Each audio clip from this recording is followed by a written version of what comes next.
C'est une interview que j'ai postée il y a quelques années de moi où justement j'ai la casquette à l'envers et d'où je dis demain ce sera nous, les Bruel, etc. de la nouvelle génération. Et finalement j'avais vu un peu juste, c'est que voilà, aujourd'hui on est toujours là 20 ans après avec mes collègues autour de moi et on est devenus les chanteurs populaires de notre génération. Salut, c'est Matt Pokora dans Replay pour Melty.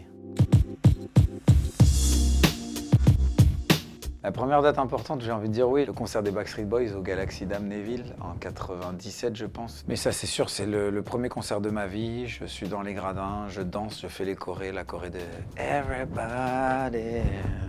Et là, je me dis mais ça doit être un kiff d'être sur scène, c'est ce que je veux faire.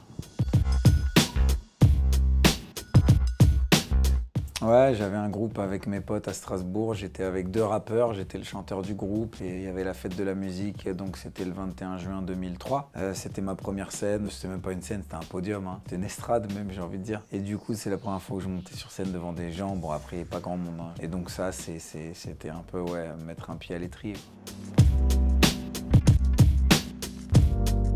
Ouais, il y a l'autre date, c'est 26 mai 85. En fait, c'est la date que j'ai modifiée pour participer au casting de Popstar. Moi, je suis né le 26 septembre 85. Et donc, les castings étant en juin, juillet, il fallait être majeur, il fallait avoir 18 ans. Et donc, à 3 mois après, j'étais pas majeur. Et donc, j'ai cherché une solution devant ma carte d'identité comme ça pour me dire, mais je peux pas passer à côté de ce casting. Il passe à côté de chez moi, il faut que je me présente. Et j'ai vu que je pouvais transformer le 09. Donc, j'ai pris une aiguille, de la gouache. J'ai gratté au fond le numéro. Photocopie, ni vu ni connu. J'étais majeur.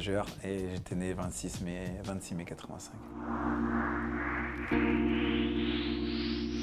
Je rentre 39e avec mon premier album. Mon album explose avec la sortie du 2e single, Elle me contrôle, qui lui est mon premier vrai tube. J'ai toujours eu du recul sur moi-même, sur ma carrière, sur la façon dont les gens pouvaient me percevoir, etc. Et c'est vrai qu'à l'époque, je cassais un peu les codes. J'arrivais avec plein de danseurs, baggy, casquette à l'envers, sur des plateaux télé où tout le monde était en costard, où c'était la variété française qui prédominait. Mais moi, je savais que j'étais dans l'air du temps et que j'étais en accord avec ma génération. C'est une interview que j'ai postée il y a quelques années de moi où justement j'ai la casquette à l'envers et d'où je dis demain ce sera nous, les Bruel, etc.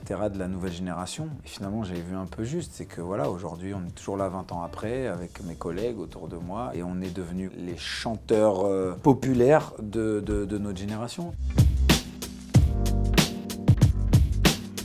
Épicentre, le mot est d'abord venu de la tournée en fait. Je veux que la tournée soit épicentre, je veux aller chercher l'énergie au cœur du public et donc c'est pour ça qu'on a une scène qui va s'étendre dans le public et qui va aller chercher l'énergie au cœur du public. Et du coup de là, je me suis dit épicentre, est-ce que je garde ça comme nom d'album? Mais dans ce cas-là, pourquoi ce serait épicentre le nom de mon album? Et là je dis l'épicentre il s'est déplacé de moi à ma famille et ma famille c'est mon épicentre aujourd'hui. Et donc voilà, c'est eux qui ont influé mes envies sur cet album, ce que j'avais envie de véhiculer, ma manière de me présenter, etc.